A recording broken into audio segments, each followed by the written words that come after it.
Genthru is the bomber. I knew it. I called it. There was something sketchy going on with this group. We got like 30 plus people with bombs strapped all over him, ready to blow if he does not get those valuable cards in his slimy little hands. The Phantom Troop have found their way, have arrived by boat to the island, but I don't think it's just going to be that easy for them. And I'm excited to see what's next for our two boys. What's up, guys? It's Jughead here. Welcome back to our Let's Watch Hunter x Hunter series.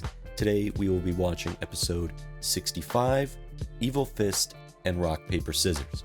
So without any further ado, tune in to my full uncut reaction and stay for my in-depth analysis discussion afterwards.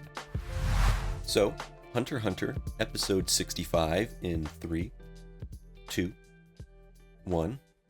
Let's watch, shall we? What's going on today?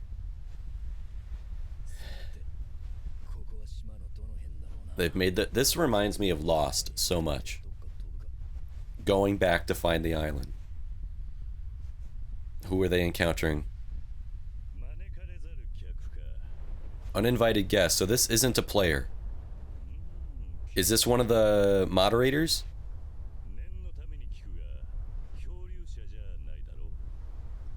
By the looks of the boat you can see in the background, no. It would be impossible to find this island. You can tell straight away this guy's strong.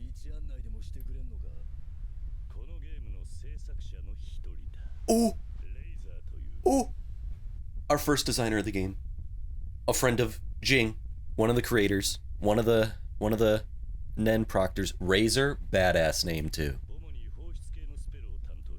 I mainly handle the Emitter spells. The Emitter spells. So he's in charge of the cards? Yeah, including all movement via spells and dealing with external threats. Send all trespassers on Greed Island to a random location on the Asian continent. You're a goner.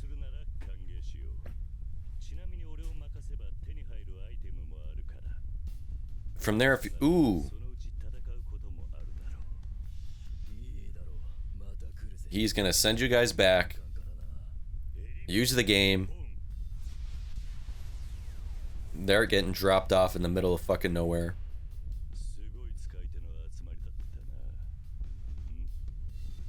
He seems chill.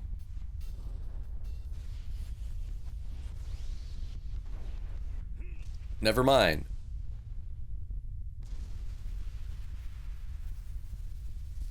So a volleyball NEN ability. I don't want to play against him. So we won't be seeing the Phantom Troop for maybe an episode or two again, because they have to make their way all the way back through the front entrance. Yes, last episode he hinted at... That's where the title comes from, Rock, Paper, Scissors. What did I say? I had a feeling Gon would draw inspiration from the games he loves to play. Rock, Paper, Scissors. Rock, straight enhancement.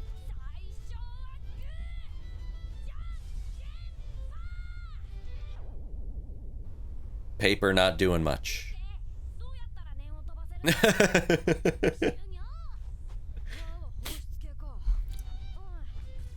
You have to mask...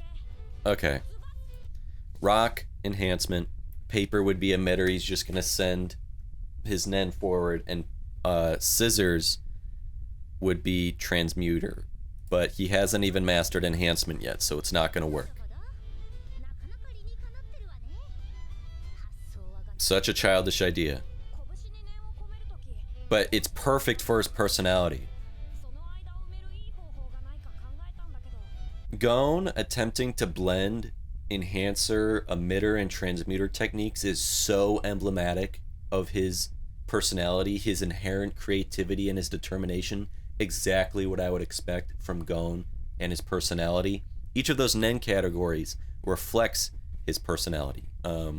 Instinctive strength, enhancement. Precision of emission. Adaptability of transmutation. Your gut plays a big role in techniques. It should feel, and that's why I actually really like this this thing from him. And he's taking it from Evil Fist. Last episode, you could see when Bisky said Evil Fist, he was really intrigued by that. And that's an interesting name because it really hints at the brutalness Gon is experimenting with childlike inspirations, but the world we're in is unyielding and ruthless. There is playfulness just as much as there is real danger. Innocence and brutality coexist in the world of Hunter x Hunter, just as innocence and brutality coexist inside Gon, just as innocence and brutality coexist inside every one of us. Apologies for pausing, but multiple people have been telling me I should pause more when I want to speak so I don't miss anything, so I'm trying to do that more. Now Killua's like, stand back, watch my ability. If I charge it up, it's pretty strong. Ooh, because that's the first time either of them are witnessing it. He only showed that behind closed doors. Frightening. Very tragic. Yeah, his childhood must have been a living hell. It's a miracle that he can smile now. Wow, she must understand what it takes to transmute your NEN into electricity and to be able to withstand that. And then you can tell how much Bisky cares. She is a stern instructor and trainer, but you see her genuine care. She stretches caution just right now about Gon trying to use such a multifaceted approach to his hatsu development. Same with Killua here. She remarks about what sort of childhood Killua must have had. So her mentorship is not only about imparting NEN mastery, but also about nurturing. She's a nurturer, nurturing resilience in the two of them. The Hunter exam coming up. So Killua has to leave.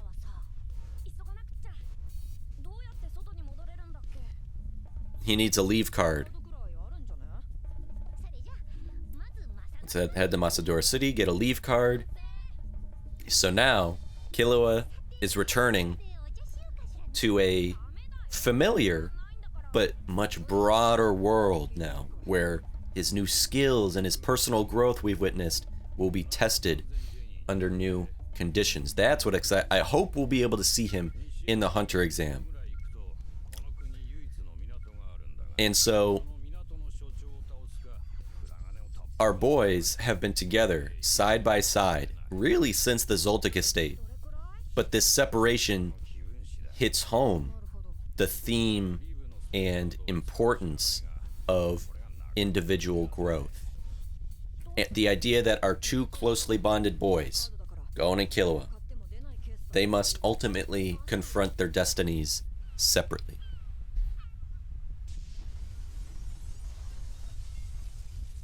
That's one way to bribe or defeat the Harbor Master. I'll go past the test real quick and then hurry back. I hope it's not just a cut and he just shows up with his hunter license. I kind of wish to see... Ooh, yes, yes, yes. I love that help he's giving him. If the hunter exam would be the exact same as last year. Kiriko, the shapeshifters that live beneath... Yep. You tell them you're my friend, they'll take you to the exam area. Very helpful. I do hope we see some of the exam with Killua. And if Killua was going to see Zepile, if Zepile ultimately decided to take the Hunter exam too. I don't know if Zepile will be ready for it, but...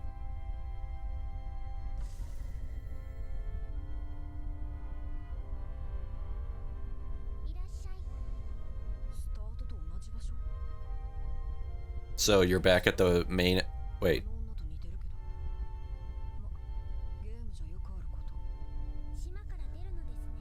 So this is the exit, but that's the same... Wait, no it's not. That's a different hairstyle.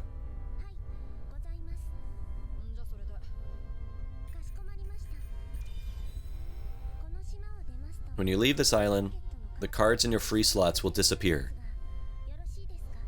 All he really has are monsters. He doesn't really have any spell cards. If he's gonna be gone for more than 10 days.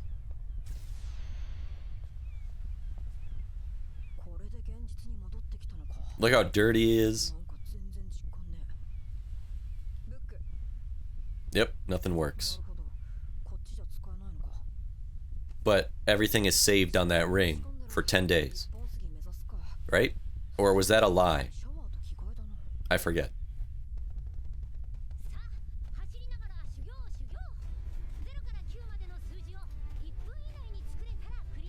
Form the numbers 0 through 9 in under a minute. And he's hit a tree. Shouldn't he be using Ken? Ooh! I don't even know that. Oh my god. Your other friend isn't here? Is he gonna warn them about Genthru being the bomber? He has 41 minutes.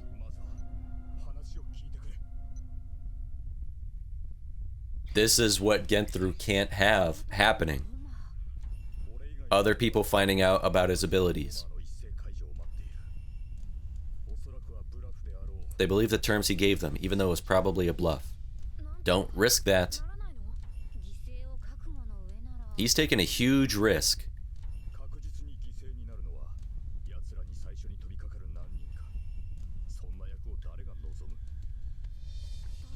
Is he going to reveal everything?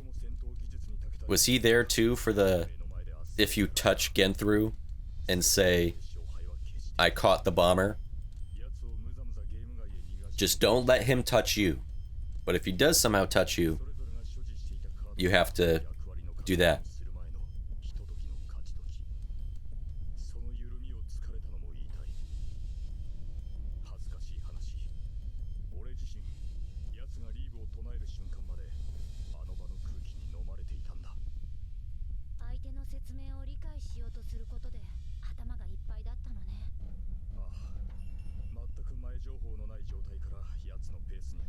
Exactly how Genthru would want it. To be disoriented, because that would make your heartbeat raise. It would make your 21 minutes. This is, again, Gon's personality. He wins other people over. Tell everybody about the bomber. Yes. If everybody knows about his ability is worthless.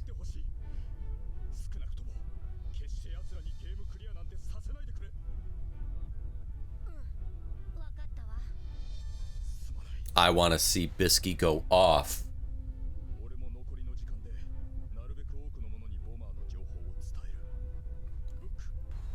A martyr.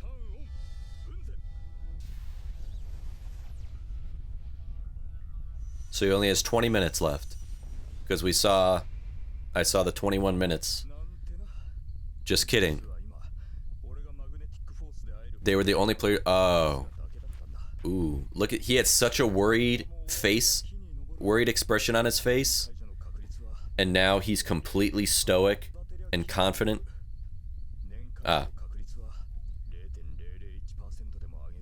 Every thought, deactivating someone's NEN.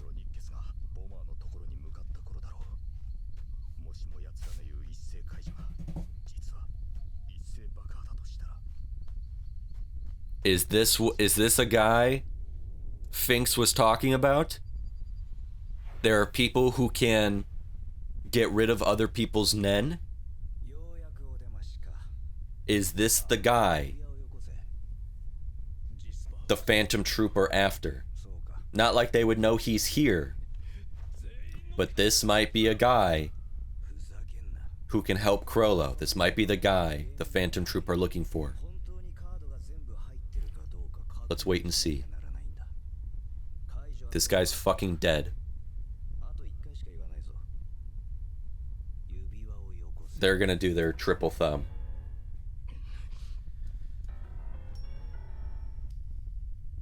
And now we have no use for you. If you put on a second ring outside the game, you'll overwrite the data. So take off your first ring.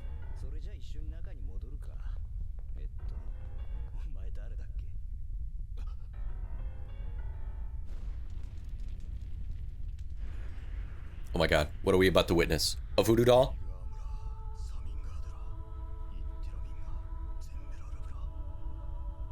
Is he a fucking NEN priest? Remove the tainted NEN that resides inside me.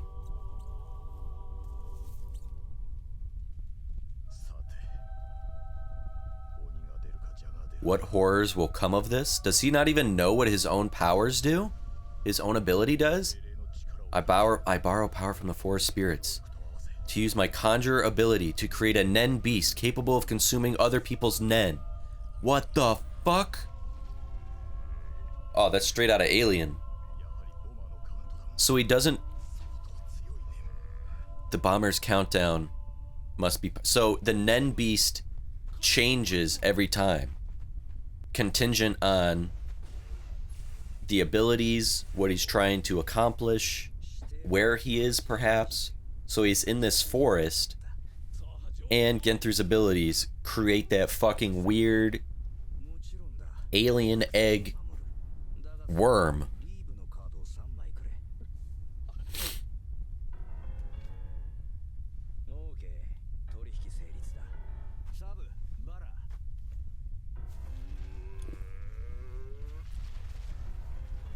Ew. What the? Ew. A fucking centipede thing. And so it sucks the NEN out? So he knows what his ability is, but he doesn't know what he can conjure. So is he a specialist? And uses conjuring ability?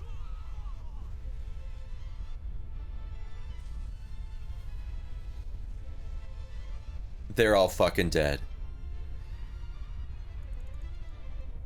You can see body parts everywhere.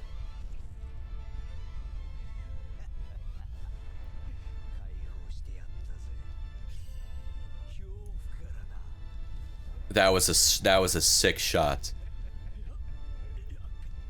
Oh my god.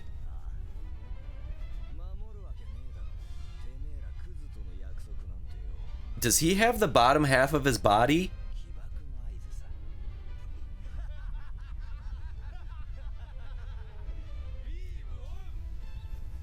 Jesus Christ. And now it's gone. He's a survivor. But until Genthru reverses his ability or dies, this thing won't disappear. Ew. Huh.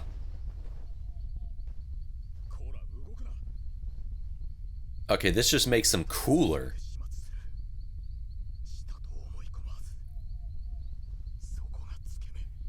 I don't even know this guy's name. That was the same deal with Genthru. I didn't know his name for like 2 episodes. Did you get...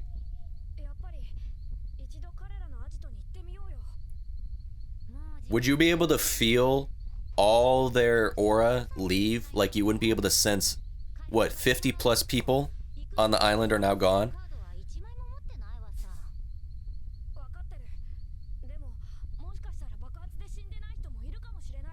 No, they didn't. Yeah, be pragmatic like her. They're all dead. We have to move forward.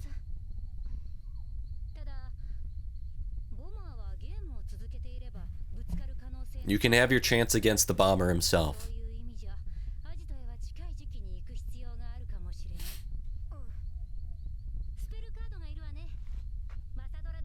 Masadora again. Yes, let's get some spell cards. And how long is Killua gonna be gone? I want him back. More the merrier. Somebody, like, having that electric field around Killua, Genthru wouldn't be able to touch him.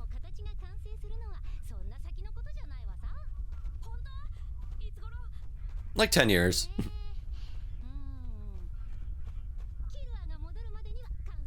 Oh, okay. I thought it was gonna be like one of those comic relief comments about like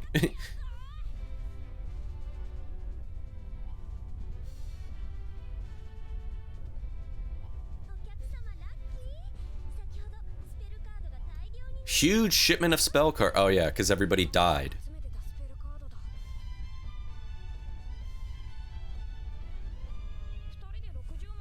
60.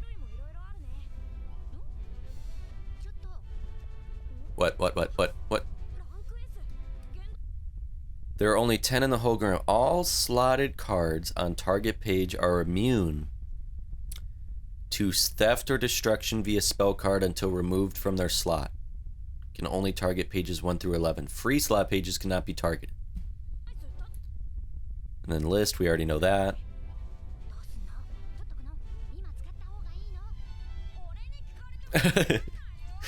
Gon loves playing games, but he gets too overwhelmed by the rules and the mechanics of any game.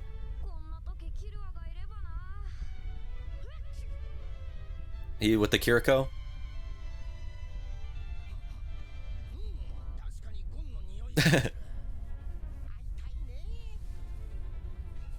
Imagine, this was what? 63, 64 episodes ago that we saw these guys?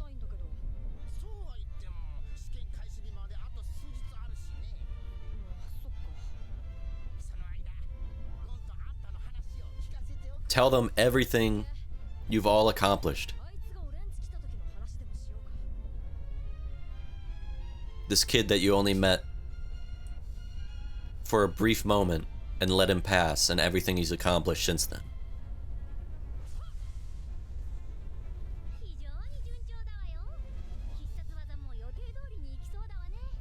So in that moment of attack, he focuses his aura, Ko.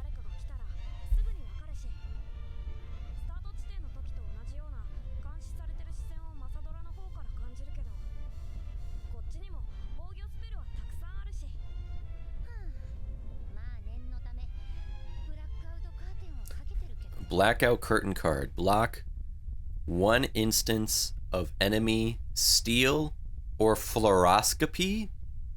What the hell? Does not stack when used on target already under effective blackout curtain.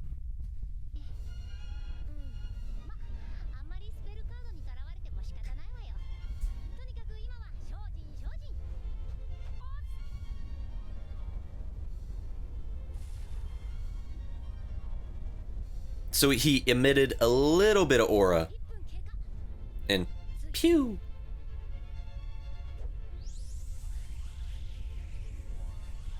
And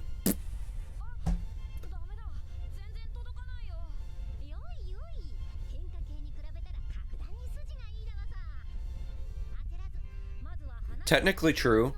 You're better than Killua would be trying to emit.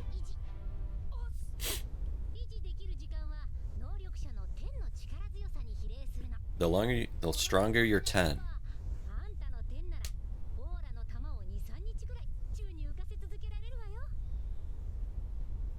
I'm really happy about this. I wanna see Bisky. I wanna see Bisky's abilities. He did it in a minute. This proves he's been hard at work on his 10 and Ren every day. 1 in 10 million.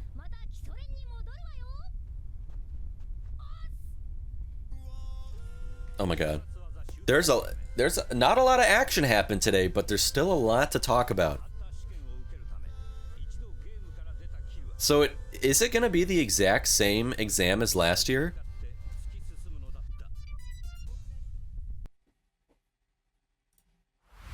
Let me immediately correct myself from the last sentence I said at the end of the reaction. I asked if the exam is the exact same. I don't know what I was thinking about or why. Obviously, the locations, the phases, the tasks, the examinees are all different and they change every year. My brain just, I don't know, my brain just stopped working for a moment there. The exam itself changes every year. I think what happened was when I heard Dole Harbor, the landing spot that Gon, Kurapika, and Leorio arrived at, I thought of, oh my god, Zaban City.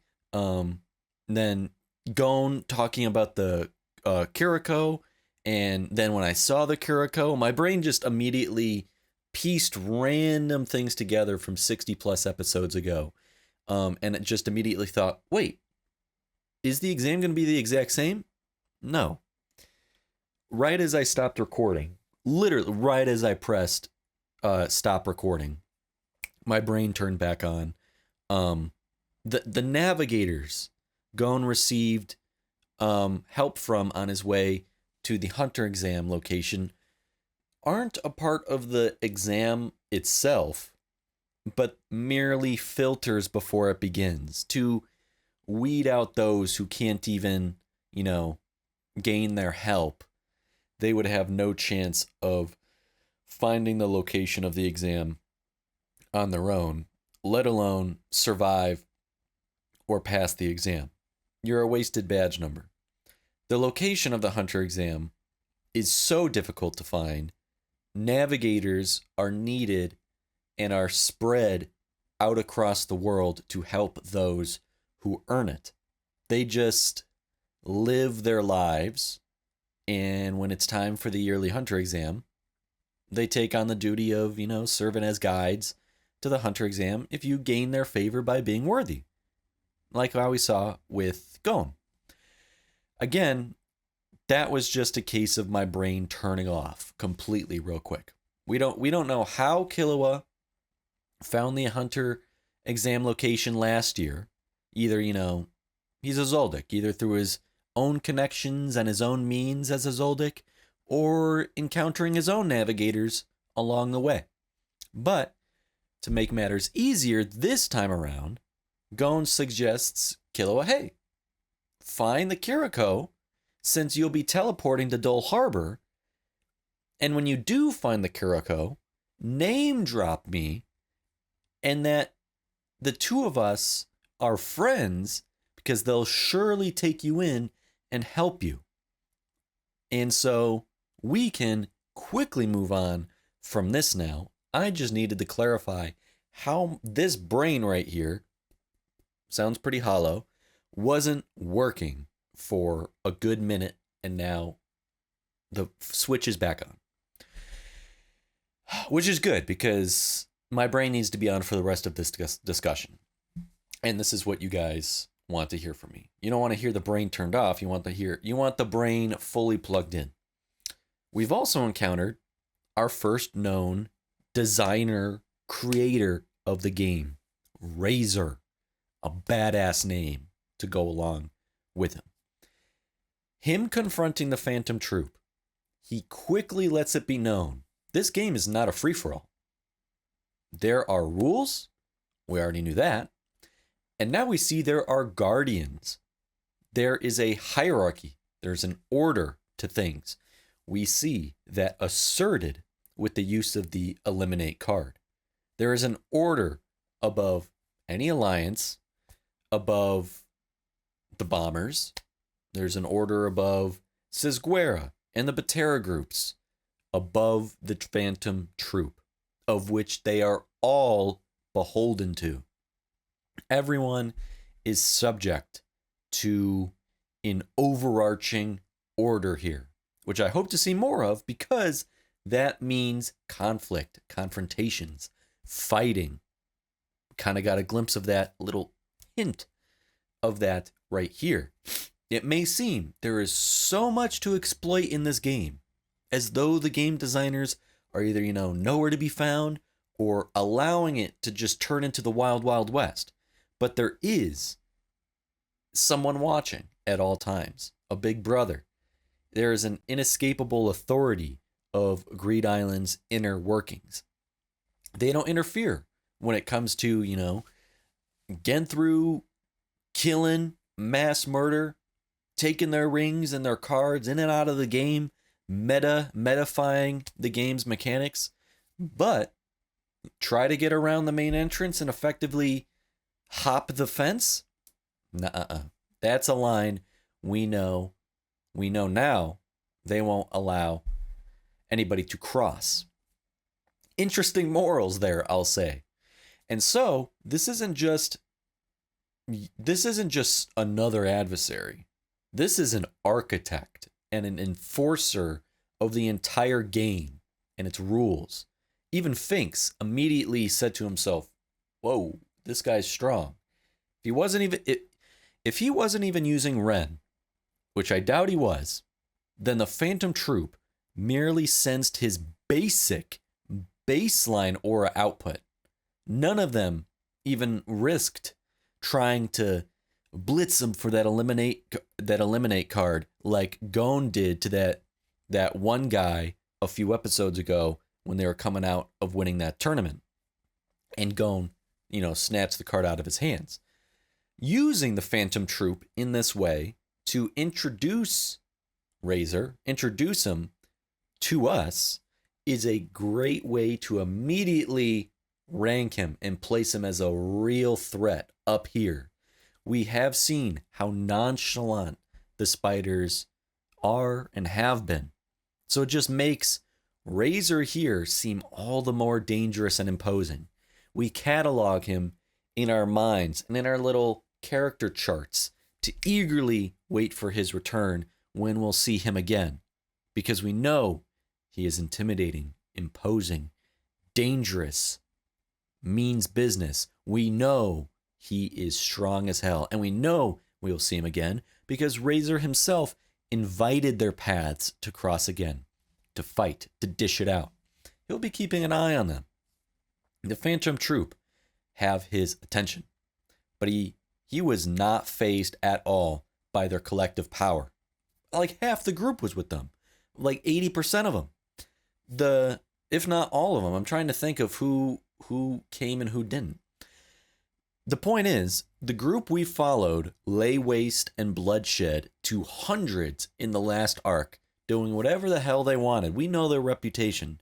And then this stranger just strolls out from the trees with a smirk on his face and a calm demeanor, and every member of the Phantom Troop tenses up, freezes in their tracks, which is saying something.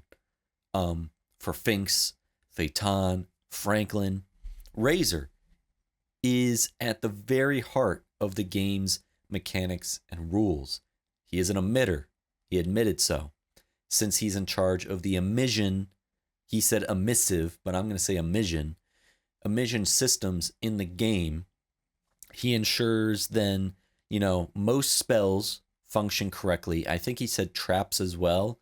So, all the emission taking place in the entire game is pulling from Razor's aura reserves. Even with that, with so much of his aura being taken away and diverted for the game, even with that, the troop wanted nothing to do with him. So his aura reserves must be insanely immense to be channeling such vast amounts of aura necessary to maintain the system's integrity, but still be sensed as a guy you do not want to make a wrong step with. We even saw a glimpse of his NEN abilities. Just one, maybe not his real NEN ability. It might have just been something he casually did, but we saw a glimpse of it. As an emitter, he can detach his aura from his body and shape it into any concentrated projectile. In his case here, he molded his aura into a solid sphere and striked it like it was a volleyball towards the boat, sending that aura ball flying and erupting in a massive explosion on impact. Now, we really do not see much emission at all so far in Hunter x Hunter, nor do we see very much manipulation, specifically in the case of controlling aura this way. We see Illumi, Shalnark, Squala, that one girl who could kiss like a love potion. That to me is a different type of manipulation than what I'm talking about here. Like controlling aura shape. So I'm not sure what else Razor might be utilizing with this ability. I'm trying to get a sense of what to expect from him in the future. because again, I'm sure we're going to see him. He invited confrontation. Forming an aura ball is kind of a hallmark of emission. We've seen Silva do that. But controlling its shape and precise trajectory, does that incorporate elements of manipulation? I can't tell if it's simply his ability to direct the ball with such accuracy, or if there's a refined manipulated control. Like, did he, when he sent the ball up, smacked it like a volleyball, was it just, perfect arc, perfect amount of inertia, perfect velocity to land on the boat? Or was it just, generic smack, and then he uses manipulation to guide it like a fucking ICBM? I don't know. Help me with that if you can. But hitting it like a volleyball, that shows that his aura isn't just formless energy like I was talking about. He's honed it to be tangible and dynamic. And so I assume emission techniques, because of this, in my mind, I've always assumed emission techniques generally consume the most amount of aura. If not just, a significant amount. I'm talking about, in my brain, possibly the most amount of aura out of all categories would be emission. That's just what I deduce in my head when I think about all the different NEN categories. But let's move on to another character. Different NEN abilities. One where emission is not so powerful after all. Who am I talking about? I'm talking about Gon. Rock, paper, scissors. I knew it. An idea rooted in his love for games. I was saying that. Settle his love for not just his love for games, but settling scores, competition, and his innate ability to see connections in everything in the world around him. Rock, paper, scissors isn't just a game in Gon's eyes. It's a symbolic system he believes can be mapped onto the different categories of NEN he can excel in. He used to think of rock, paper, scissors as just a game, but not anymore. This isn't the same Gon, not after his training. He sees something as simple as a game now as an idea that he can structure things around. It's a playful, yet now thoughtful approach to the most important evolution in his training, his hatsu. And this approach is emblematic of Gon himself. Imaginative, impulsive, experimental. Gon's creativity was sparked, just tossed it out there, sparked by Bisky's words.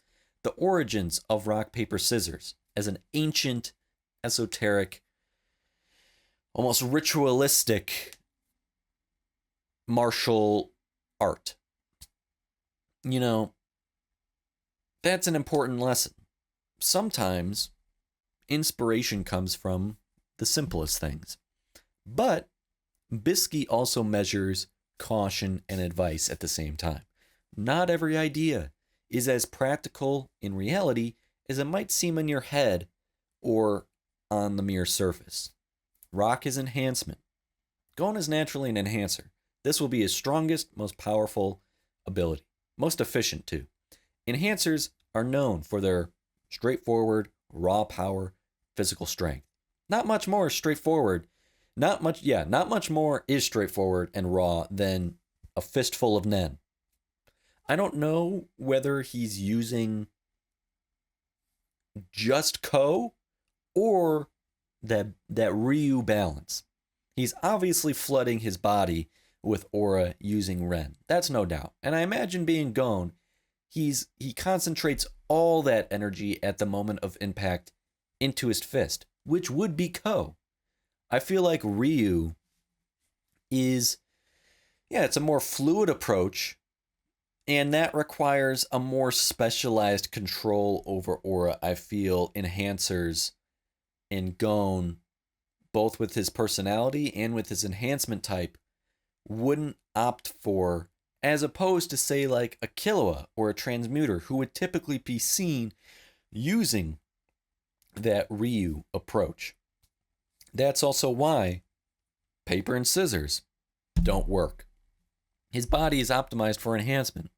I feel like rock is less about dynamically shifting aura on the fly and more reliably just, packing a massive aura punch using Ko.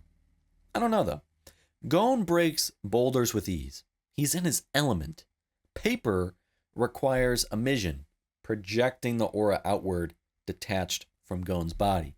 I imagine it would just be like a wall of aura.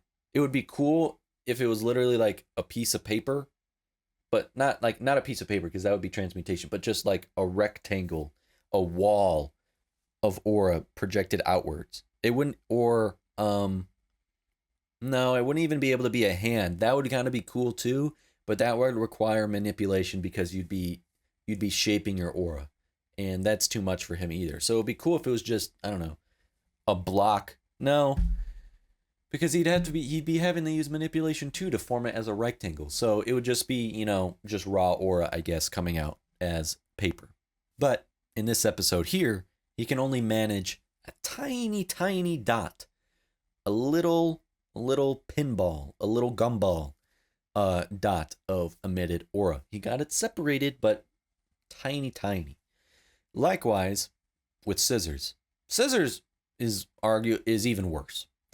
So, would Gon be changing the properties of his aura to be capable of cutting through something? Because it's transmutation. He's not conjuring scissors, which would be real scissors. He's transmuting his aura, I guess, to be sharp enough to slash through things. I'm curious how that works, because I would still think, even if like you're gonna try and form your NEN into a super sharp point, a super sharp edge, that would still require manipulation. That's what I'm trying to figure out. And so he's transmuting his aura to be sharp enough to slash through things, like slash through a rock, slash through whatever.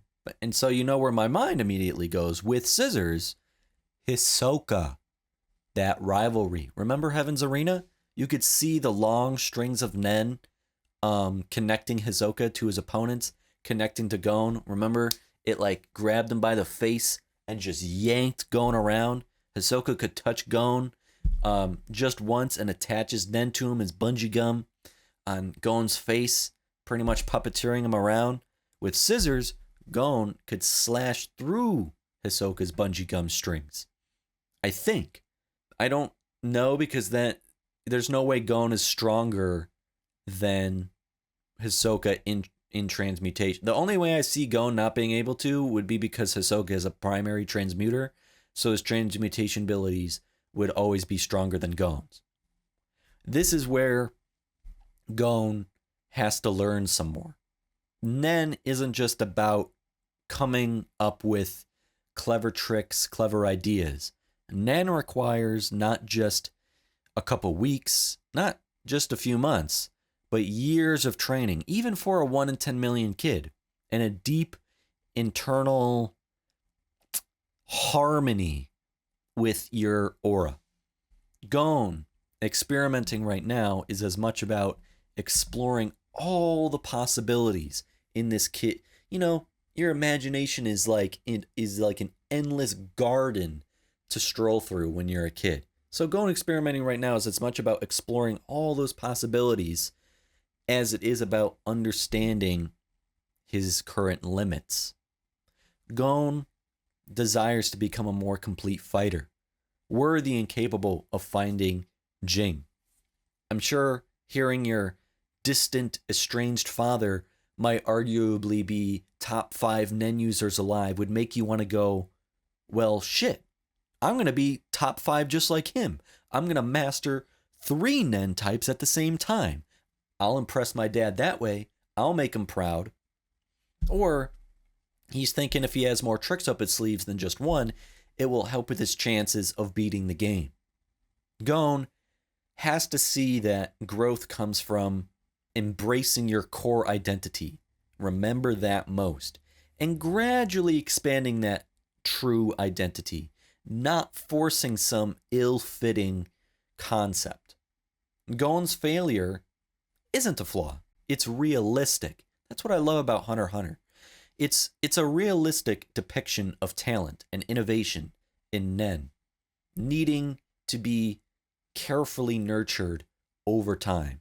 There's an interplay between inspiration and inherent ability. I can play guitar, but I understand that can only take me so far in wanting to learn how to play piano. I like to draw, but that doesn't mean I can just pick up a paintbrush, some oil paint, and turn a blank canvas into a beautiful masterpiece on my very first attempt. Everyone in a triathlon has their weakest of the 3 disciplines. Every Olympic gymnast has the event category they're weakest and strongest in, like Simone Biles. Uneven bars is her weakest event. She knows that. Will score lower than her average, but she dominates the floor routine. She also knows that. She makes up her points there. That's where she dedicates most of her time. And I mean, even Michael Jordan played in both the NBA and MLB, but was only great in one of them. Could Michael Jordan and the Bulls have won 8 championships in those 2 years? In 8 championships in a row, had he not retired to play baseball for those 2 years? Maybe. Probably not. But who knows? Another one, like Bo Jackson, one of the most impressive raw athletes in history. He won the Heisman Trophy in college, and he played baseball and football at the same time in college. He did the same thing as a professional. He played in the NFL and MLB at the same time. The only athlete in history to be named an all-star in 2 different North American sports. But he never won anything. Maybe he could have if he dedicated 100% to one of them. And he was so powerful, he destroyed his own hip. And I mean destroyed. He pushed his flesh further than physics allowed. Literally, he ran so strong and fast, he practically ripped out his hip and ended his career. Deion Sanders won 2 Super Bowls and even made it to a World Series. Again, another athlete who played 2 professional sports at the same time. He's the only athlete to play in a Super Bowl and a World Series. But nobody talks about Deion, the baseball player. He was meant for football. And then, again, let's go back to the Olympics. What if Usain Bolt cut his training time out for the long jump instead? What if Messi took a break to try tennis? What I'm trying to say is, this list of athletes is very small, who attempted multiple disciplines. And on that list are some of the greatest names in sports. And they still didn't win anything or do great in the other sport as opposed to their main. Gon may be 1 in 10 million, but you're still 12. Your raw potential may be there, but right now your mastery is not. You may be good enough, but you just haven't been around enough. It's important to understand one's natural gifts. Don't take those for granted. Understand one's natural gifts and understanding the challenges that come with attempting to extend beyond them. Remember my whole rant last episode, praising Togashi, the writing, the system of NEN? This is Hunter x Hunter. Even the most ingenious ideas must be reconciled with the fundamental laws of NEN. How many characters have we seen that be the case? Rock is stronger now. Rock will continue to be stronger. Rock will always be stronger. Therefore, Gon will prefer using rock. So just use rock. Paper and scissors take time to charge, build up, and then cast. If there's a time to use scissors it would probably still be better to just use rock anyways. If anything, I would probably lean into paper more. Scissors last. I would rather have Gone be an enhancer who leans slightly into emission than transmutation. When push comes to shove, when shit hits the fan, you're gonna use what you're most comfortable with. And for Gone, that's gonna be rock. So I anticipate to just see a whole lot of rock. But the character I really want to talk about, though, is a character whose name I don't even know still. And I don't know if that's my fault. I don't know if I missed it from a past episode or past episodes in the past, or if it's not even just been stated yet. The hell do I call it? The NEN priest, I guess I'll call him, in the cool blue uniform. Finks uttered to himself back in Yorknew when speaking to Gon and Killua at the auction, "There are people out there who can get rid of other people's NEN." Today, we discover that person. He was in the background, not speaking much, but we saw him. But he was visually unique enough to notice him. And I waited for him to step into the spotlight. But I did not expect this to be what he is. The Phantom Troop speak about these kind of NEN users as though their abilities are way esoteric and mysterious, and as though there are only like maybe a handful to be found. It's like finding a needle in a haystack. And I'm not sure the Phantom Troop are even aware of his existence or that he's in the game. Perhaps they are aware. Perhaps that's why they're there. I don't know what information perhaps Shalnark was able to find, but I'm assuming coming across him, or when they do, will be a surprise to them, and they will pay him handsomely for his services. Though his services are what's truly mysterious. Also, correct me if I'm wrong, but I believe the first ritualistic example of NEN use. And would he be classified as a specialist or purely a conjurer? He is niche, but he refers to himself as a conjurer, and he fits into the conjurer category. So that would explain and justify why he wouldn't be a specialist at all, because he does fit into a category. And this would just then make him an extremely skilled and talented conjurer, all the way at the top. However, in terms of his actual ability, the burden of having to carry a NEN beast and the curse still having to be reversed to be lifted, that makes me feel like he may not be the best NEN priest, or NEN whatever you want to call him. Really strong conjurer, not so great, perfect, what he actually does. We see him perform a ritual. I wonder if this ritual is the exact same every time, or if a unique ritual is performed every instance. Like, does he always have to start a fire? Does he always have to find a forest? Pray to the forest, carve an effigy, decorate it, and chant the same words? And would those then all be considered conditions or not? He first burns a fire. We don't see if he merely just carries these wooden effigies around with him, you know, just in case. You can never be too careful. Or if he physically carves it in the forest right then and there. And I assume this wooden effigy doll is supposed to be himself, since he is cleansing himself. If we were cleansing someone, say, Crollo, would the effigy then be in his likeness instead? He adorns the effigy with leaves from the forest he stands in. He throws that effigy into the fire. So the doll probably, just serves as a symbolic conduit, just representing the cursed aura or cursed energy.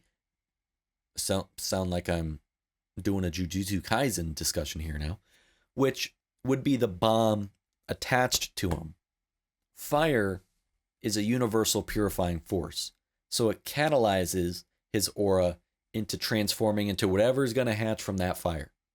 He prays to the spirits of the forest, prays to them, uttering the words Migamura, Samingadora, Interaminga, Zenbura Rubara? I don't know. And says, remove the tainted nen that resides within me. Togashi has conveyed this in Yu Hakusho as well as Hunter x Hunter, and it's a piece of Japanese mythology in cultural history as well, where forests are depicted as natural reservoirs of aura and spiritual energy. You can tap into that. This dense living environment is believed to be teeming with ambient nen that can harmonize with your own aura. In many cultures, and by extension in Hunter x Hunter, nature is associated with healing and purification. The forests have been incredibly important and present during key, crucial moments for our characters. Gon and Jing, simply growing up on Whale Island. It's not shown in the 2011 adaptation, but it is present in the manga and the 1999 adaptation, Gon and the Fox Bear, in the on Whale Island. Gon befriending the Kiriko in the forests, which led him to the hunter exam. Gon and Hisoka's first confrontation in the swamp forest. Their second confrontation on Zevil Island in the forest. And that crucial scene of Gon under the tree. Kurapika developing his chains in the forest. And you tell me if I'm forgetting or missing any others. And now we have this crucial scene in the forest here. The natural world isn't just scenery. It's not just background. It's imbued with spiritual entities, spiritual energy, forest spirits, things that maintain the balance. His choice of location likely isn't arbitrary. He needs to be in a place where he can tap into these forces. The forest is his conduit, possibly allowing his ritual to access something beyond himself and his personal Nen reserves. He prays to the forest for help in purifying himself. Through this prayer chant, he aligning his aura with that of the forest? By invoking the spirits, he is asking for their help, a sort of plea of intercession, not relying solely on his own Nen power, but calling on a higher collective force, the forest spirits. You know, it would make sense, this dual reliance between personal strength and the inherent power of nature. It's a recurring theme. The words he utters could be to focus his mind and his aura, maybe help synchronize his Nen with the natural flow of the ambient energy surrounding him in all things. He says, I borrow power from the forest spirits to use my conjurer ability to create a Nen beast capable of consuming other people's Nen. And as the doll burns in the fire, his aura manifests as a monstrous, creepy, worm-like Nen beast.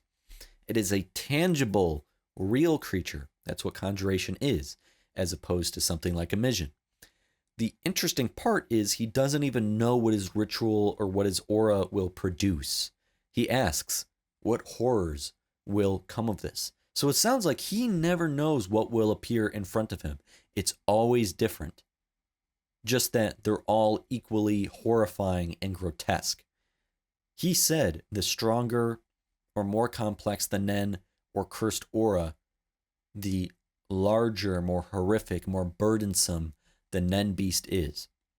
Stronger Nen begets a larger, more formidable Nen beast. And so the summoned Nen beast essentially acts as a vessel, a container. It devours, absorbs the affliction from the body. And by doing so, the immediate threat is neutralized because the aura is not within him or on him any longer. It's contained within the beast. However, the ritual isn't complete. The beast stays attached to him, tethered to him. He is burdened by it. The curse is still unresolved.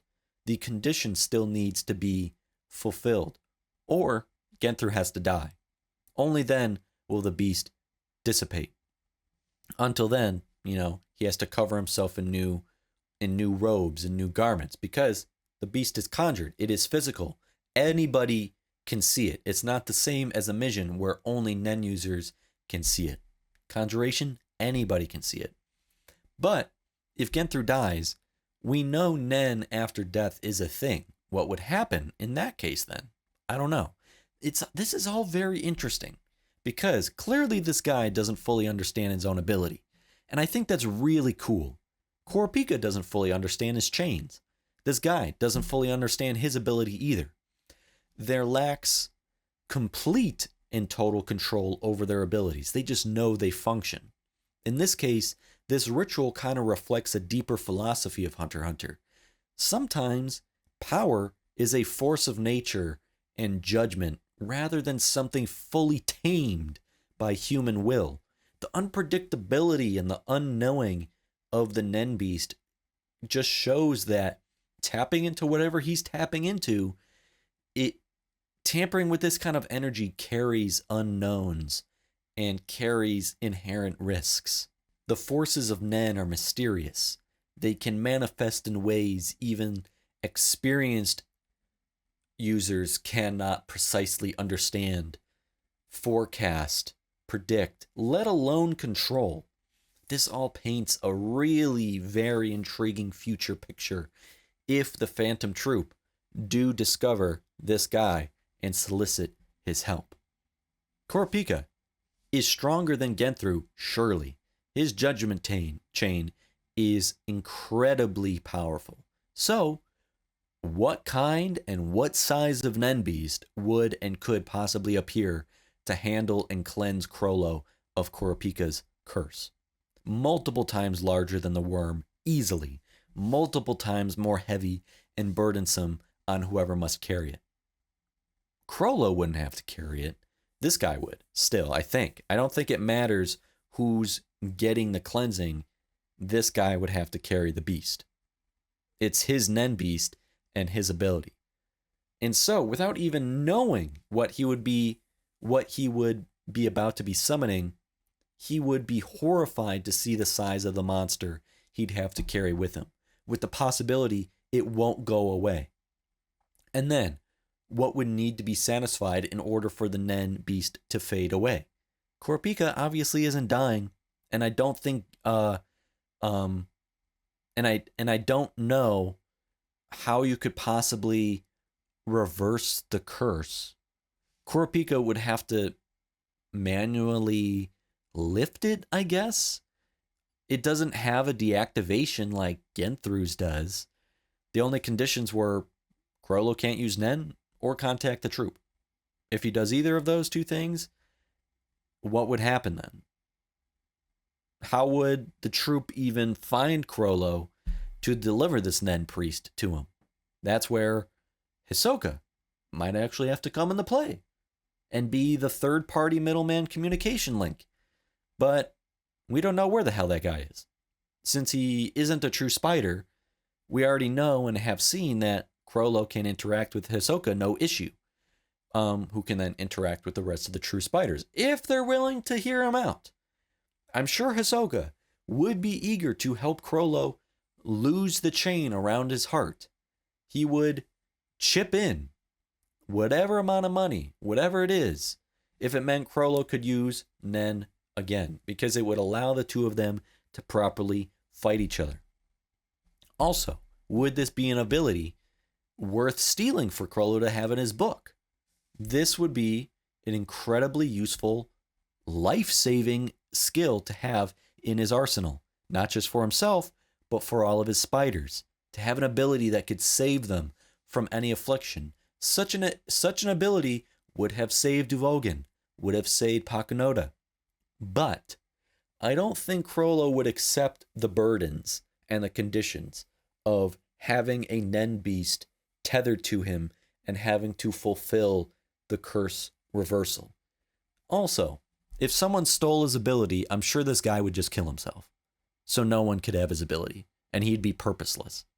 And then, who knows what kind of NEN after death would, what that would mean for this, for those he's healed with this kind of guy. What kind of NEN after death would he be dealing with? It could backfire and kill Crollo. Don't risk that. I think this is one of those immensely powerful useful abilities that Crollo would steer clear from stealing. Rightfully so. The risk outweighs the rewards.